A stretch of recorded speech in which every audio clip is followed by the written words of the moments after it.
Well, we are back.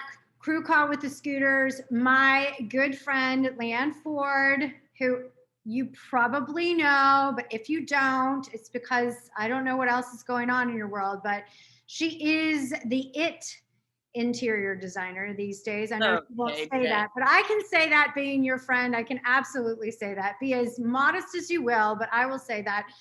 Beautiful style, incredible heart. I've known you forever, and I just want to dive in. So there's a couple things that we'll go through. So you're on the cover of Domino. I mean, hello.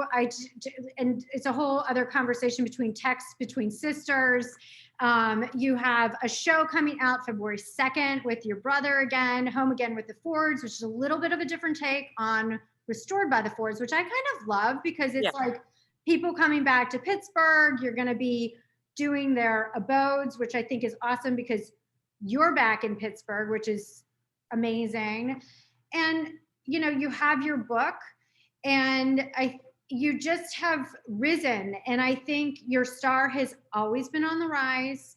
Your family, I love more than anything. And I think that people don't really know where you started because you just didn't come out of anywhere. Like you've been hustling and doing your thing and making things happen forever. So well, I always, there's kind of like a little meme goes around. It says, people think success is here to here, but it's really here, Yeah. And I always think about that.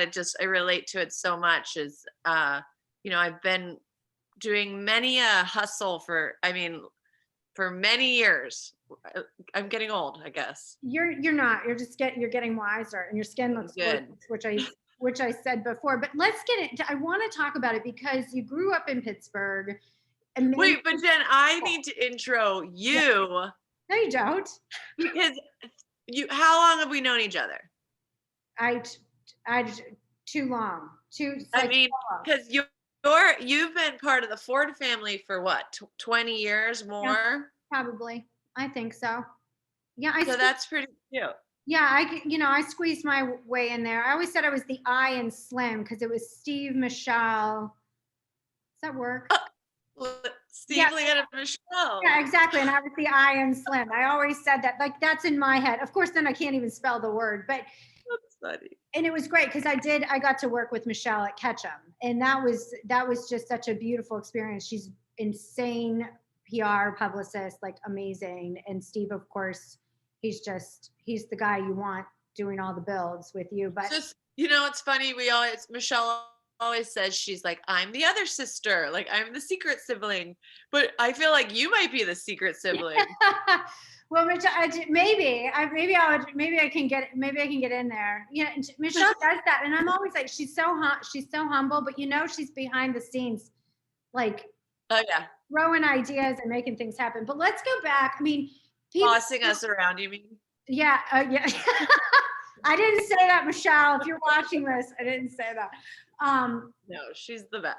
She is the best. You guys are all the best. But let's go back. You grew up in Pittsburgh. You have this insanely talented family, and you go to school in Ohio for college, and then did you go right to LA? Is that what happened? No, I went right to New York City. Actually, I graduated early, and literally got my friends to take me up in her 2-door Cavalier convertible car.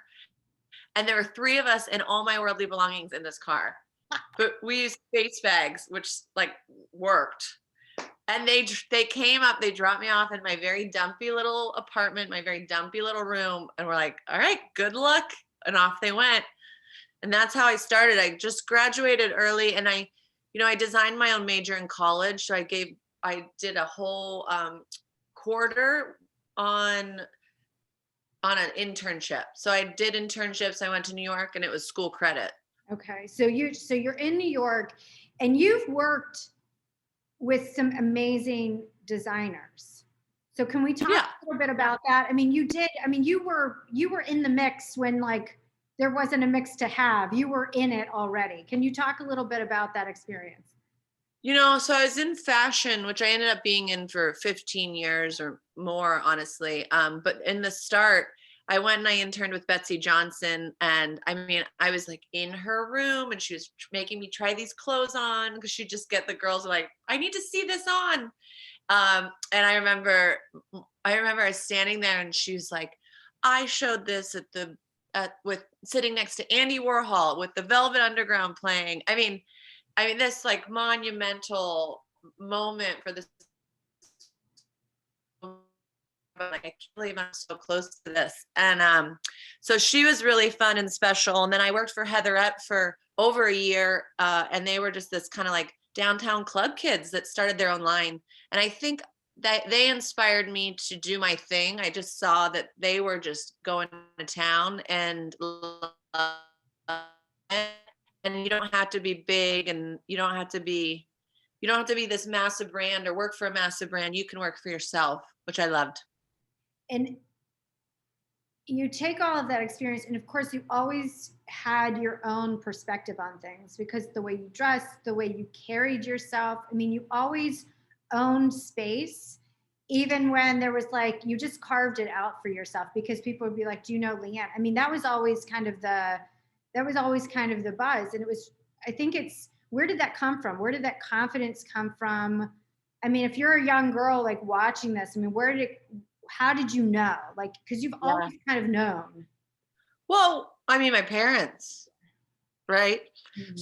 So my mom and dad were just fully supportive of us, whatever we wanted to do, however we wanted to do it. We tried, a bunch of stuff we were bad at, and that was okay. And you were never afraid to mess up. You were never afraid to fail.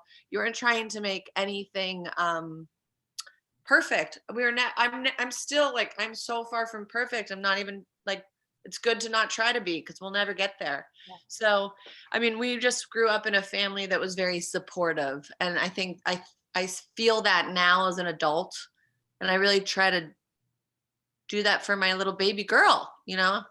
I see that, and I want her to feel that too. I feel like that's my biggest like success, is knowing that you're good and you're just fine. And, I'm not trying to be better than anyone. But I'm not trying to say I'm worse. So like, we're just staying on the path. Now, and you exude that. I mean, I think you really do. You make people feel comfortable, and that's different. There's no competition happening. Even if you're in competition, you never feel that. You did one of those, was it Rock the Block? Yeah. And I was so impressed, of course I'm always biased, and I am, because I'm fiercely loyal, but there's such a tenderness to the way that you approach people and you approach situations that I really think comes through, which is why I think the show is successful. I think that's, why the brand is successful. I think people want to be a part of that. Well, I mean, for Rock the Block, they called me and they said, do you want to be in a competition show? And I said, well, sure, but I'm about the least competitive person you're ever going to meet. Yeah. I said, I'll do it. I'm like, I'm not going to come try to win. I'm going, am I frozen? No, you're okay. I said, I'll do it. Okay. I said, I'll do it. I'm not going to try to come win, but I'll come make a pretty house. And that's exactly what we did. And honestly, it was so funny because the other girls were so competitive. So competitive. And we're all great friends now. We just like love each other so much. And they thought my competitive trick was acting like I didn't care. I was like, no, you guys like do your thing. I can't wait to see your house.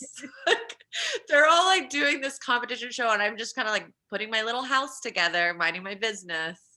And it's funny because it did kind of come through, but it always, I think that always translates. You have a joy and a vibrancy about it. And I think that's why people are connecting to it overall. Okay, so when did you leave New York and go to LA? Like, was there an LA moment? Because I do want to talk, you also had a baby brand, which was in Style magazine with Sheryl Crow when she had Wyatt, I think. I don't know why I remember this. I was like coming up, Punkster. Yep. And it was like this really cool onesies and shirts and stuff in baby bottles, and they were like the coolest sayings ever. You've always like I crawl the line. Yeah. That was a black one, bottle service only, which some Yeah. people thought was funny. I mean, I always was a creative, and I said like, I, I just always have an outlet, and I always will. You know what I mean? And Yeah. right now it's design, and I love it, and it's really it's special because I can help people make their homes beautiful, and I can inspire them to think differently and bigger, and and I'm sure later it'll be something different. I'm like, hopefully it'll be ceramics. Pottery by Leanne. Yes, yeah. But it would, I mean, that would totally resonate. You've had so much experience and have been around so many people, and you've been able to get into rooms and redecorate them or knock down the walls of them. Yeah. And they're so respected. I mean, what was that line to get there? I mean, you go from fashion into remodeling your farmhouse, Right. and get exposure I think that was probably Yeah. like, how did that? When I was I'm sitting on the floor here for our interview, so I'm just kind of getting cozy. That's okay. So I was a freelancer in fashion. I mean, I was like living paycheck to paycheck, job to job. And I found this old little one-room schoolhouse outside of Pittsburgh on Craigslist in the middle of the night, and end up getting this house and fixing it up for, years, like broke, like going around and seeing what we can return to, get grocery money basically, and having the best time. And it was the first time I was able to actually like rip out walls and try different things and change layout.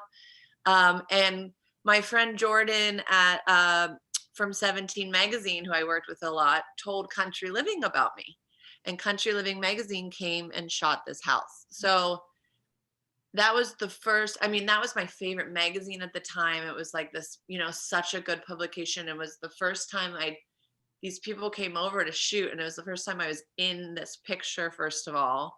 And like my project was being shown. And when it came out, which was a year later, people started asking me to design their homes. And as a freelancer, you always say yes. Yeah. So I said, sure. And I remember I called my friend Danny Mazzarini, who's also from Pittsburgh. And I was like, how do I design a home? How do I tell people my ideas? How do I charge? And he talked me through it all. And an hour later, I called them back. I said, yeah, I'll do your house. Yeah, I'll do your office, Well, and that was a big project. You did Sabika's offices that I used to work for, and there was a big discussion about you, and it was, and it was just like, of course, you would have you come in, but there was a moment when we were going through. They did the unveil, and Michelle and your mom were there, and we're going through it because it was like an opening, we did like an opening, and you were going through, and you could feel, because there were tears, but you could feel like this is the moment. You looked like, I go, are you okay? And you're like, it's just really overwhelming to have this moment. And I thought, oh, this is something. Like, really? This is gonna go. This is gonna be, this is the next thing. And I think it's really amazing to be able to watch people that you love kind of get into that seat of that roller coaster that's going to take off. Oh, yeah. Yeah. Well, I always appreciated Sabika and Karen and Alex, because they asked me to do something knowing I had never done it before. Literally, I was like, I'll try. Like, as long as you guys are down for, to let me learn on the job. And they were really super supportive. And I remember Karen, the owner, said she'd give people a tour of the new office, and they'd tell her, Karen, this is so you. And she says, I just would wink. And it's true. I think it was such an amazing moment. So then you just started to go. Like, all of a sudden you just started to do more. How did the HGTV moment happen? I had kept a blog. Yep. And literally, I think it was like Jordan and my mom read it, like, and probably you. Okay. I did read it. Probably you.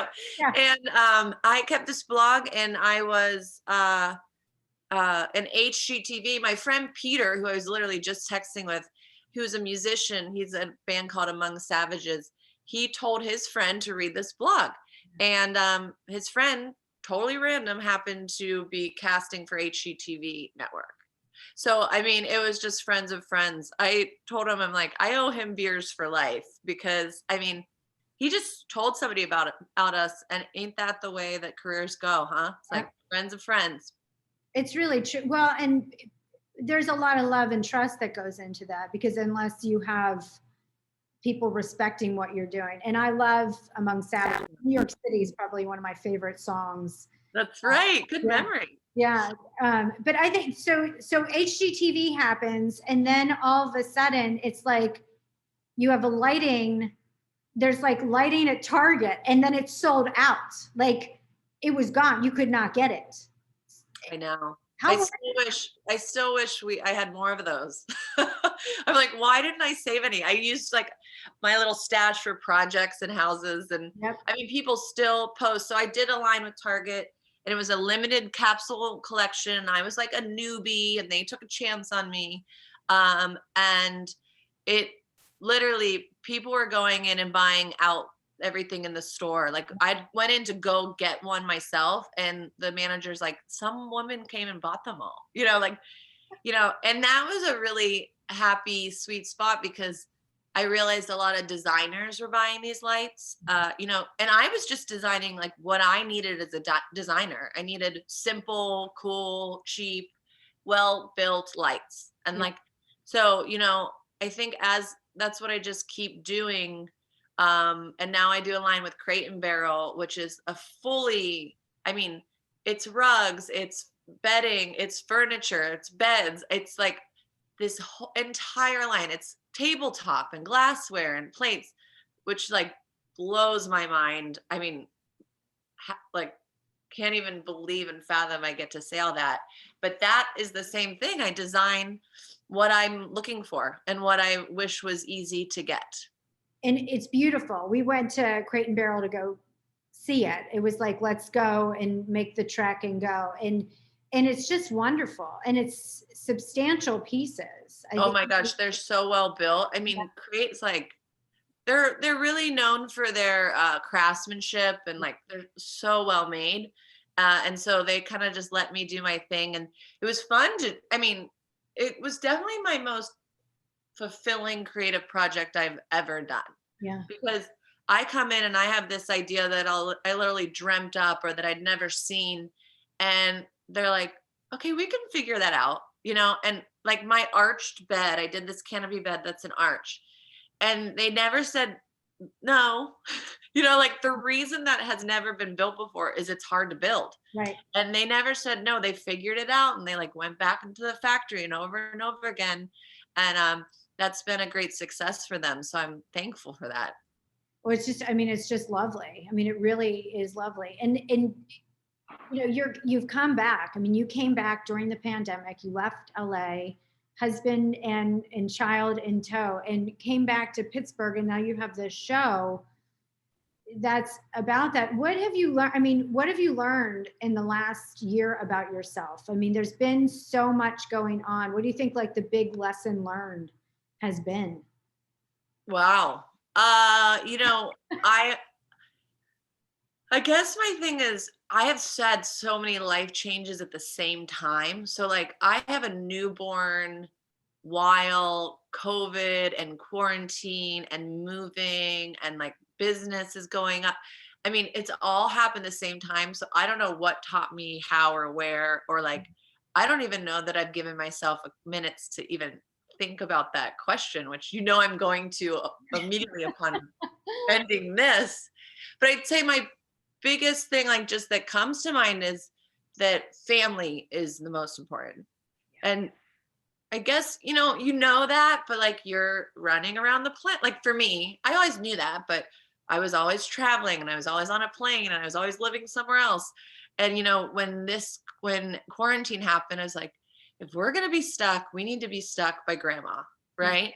So, having a daughter, your priorities change, and everybody told me that. And I was like, no, we're going to be in LA and we're going to go out dancing, and we don't go out dancing and we don't live in LA. Yeah.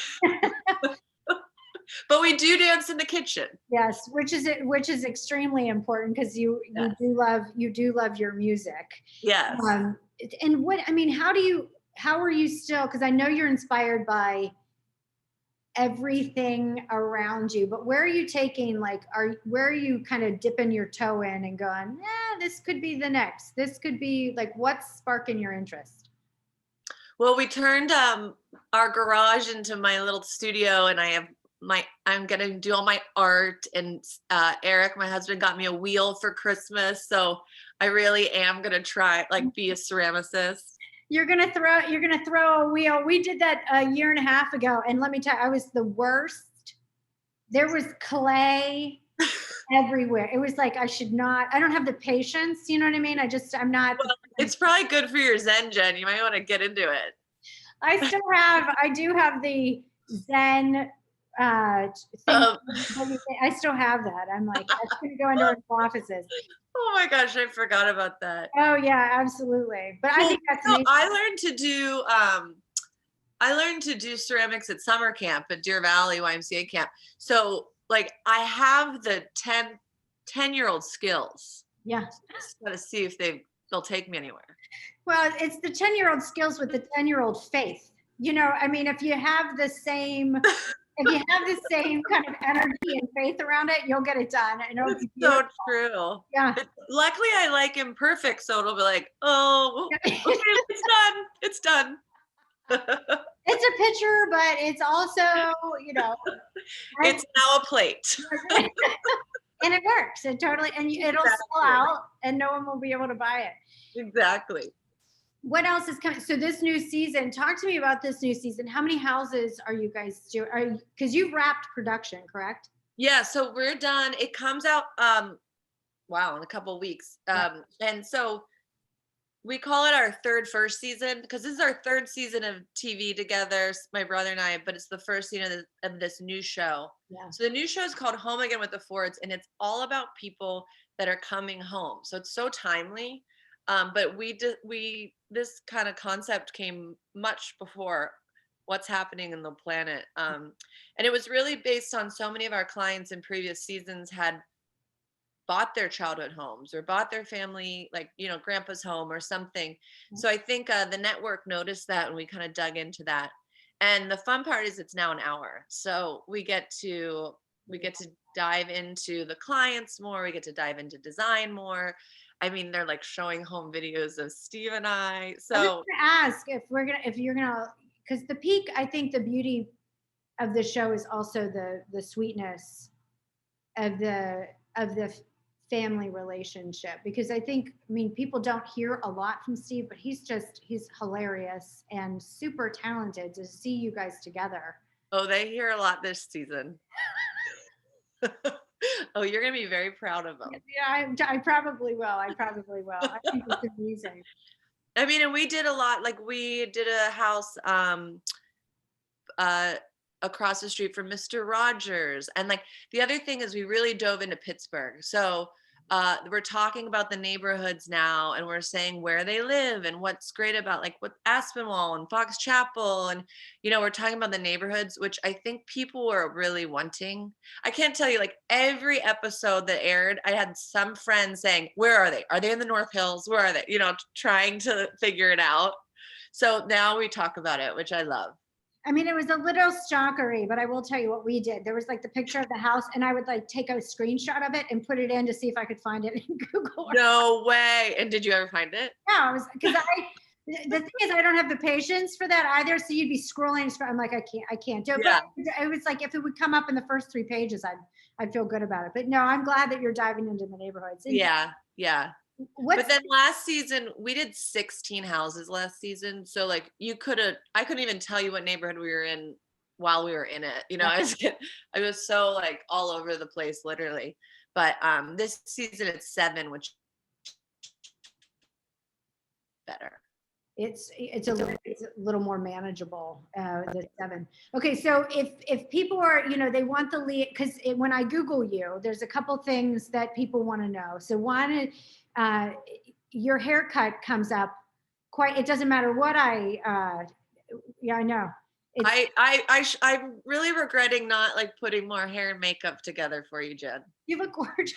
As I told you, I never wash my hair. I normally have hats on all the time, but I was like, I'll get it together somewhat. So I did wash my hair yesterday. I have a cute haircut in here somewhere. It's beautiful. Your hair always looks great. So people want to know your haircut. They want to know how to get your fashion and how to like get your decor. Like they want to be like, how do I think about, so what are basics? Do? Oh yeah. I mean, I love that. I think it's great, but I mean, give me 5 Leanne Ford basics that it's like, okay, how to do that. Well, it's the same thing. It's the same thing in design and home as in your closet and clothes, I think, right? I keep it simple, super monochromatic, and it's literally just because life's so crazy. It's like one less thing to worry about. Yeah. Every once in a while, I have like something sequins or something crazy. A few pieces that like I must have had a light day of thinking or something, But I mean, in general, I just keep it super monochromatic. So an easy thing is full like head to toe winter whites or full head to toe denim or head to toe black. You automatically have an outfit.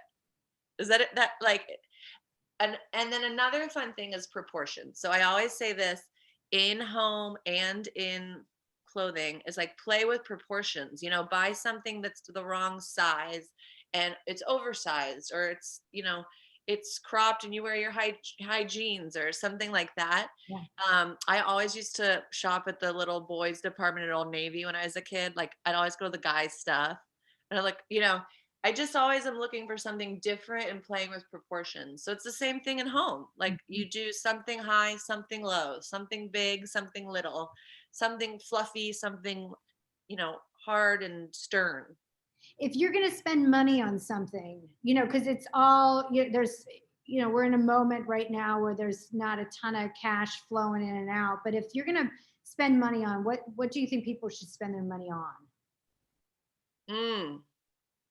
Well, I wouldn't really say category because there's all versions of everything. But I would say like, if you are in love with it, get it and save money somewhere else. Like go to Craigslist and then get the fancy vintage chair you love off of First Dibs or, like if something's been calling to you for a long time, get it and save money somewhere else. It's a big thing for me for when I work with clients is like when you just see one chair and you're like, oh, I can't buy that.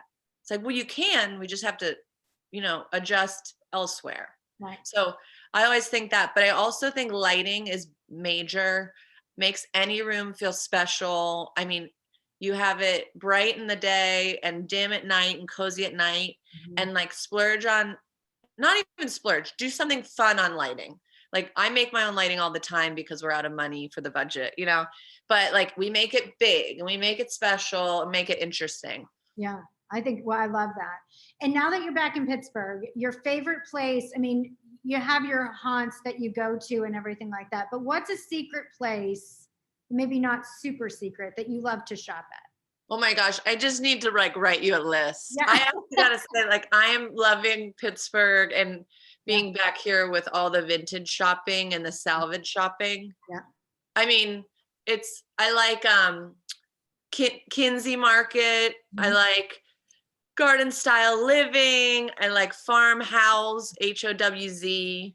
I just bought this incredible, like, massive bar from this guy called Salvaged in Mars, PA. Yeah. I mean, I just saw one called Mon Mid-Century or Mon Modern. Oh, okay. I just found, I mean, today it's like the hits keep coming around here. There's a ton. I don't think people realize it. The history. So good. Yeah, I mean, they really absolutely don't. But no, that's amazing. Well, I'm so proud of you. I mean, I'm just so proud of you, and I thank you so much for your time, because I know you're super busy, but Oh man, my gosh. Thank you for having me, Jen Schleifer. you are absolutely welcome. And I'm It's been sorry. my pleasure. It's so proud. I mean, really so proud of you. I think anybody that's known you and have seen you work so hard and relentlessly and always kind of following your own gut.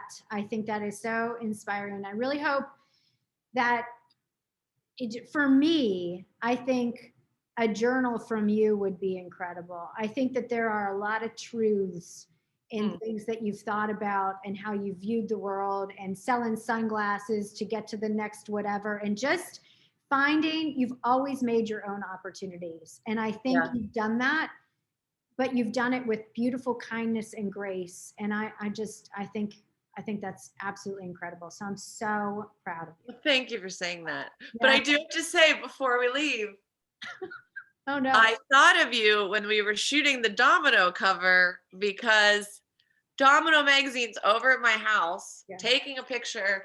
And I remember when Domino went down first round, and you and like, I'm so sorry, Leanne, to hear about Domino.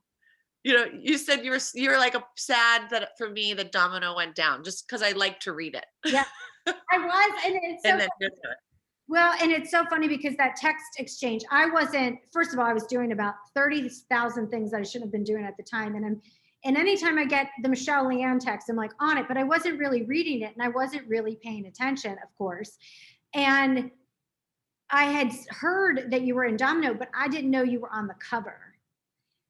And I had him like, I wasn't putting it together. And I finally sat down and reread. I had to go back and read, because I knew Michelle's like, Jennifer, like I could hear her go, Jennifer, or like, get it together. I went back and read the thread. And I immediately I got so welled up. I'm going to get welled up right now. I was just like, oh my gosh, the blessing of all of this and the hard work. I think that's the biggest thing, the hard work and the love that you've put into things. And it shows. I think it absolutely shows. So I love you, and I'm so proud of you. That's all I'm going to say. I'm going to start to cry off camera, and I think you're great. Yeah. I know I needed a little girl visit with you. Yeah.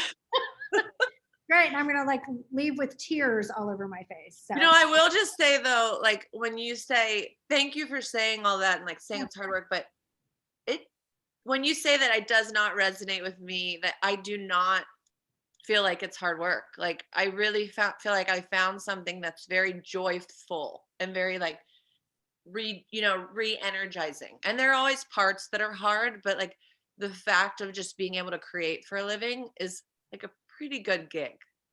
It's a beautiful gig, and we're happy to have you back in Pittsburgh, my friend. Here we are. Yeah, here I am. Yep. Watch out, Pittsburgh. Thanks, Jen. Thank you. I will talk to you soon. Thank you so much. Okay. Okay. Bye. Love you. Love you too. Bye.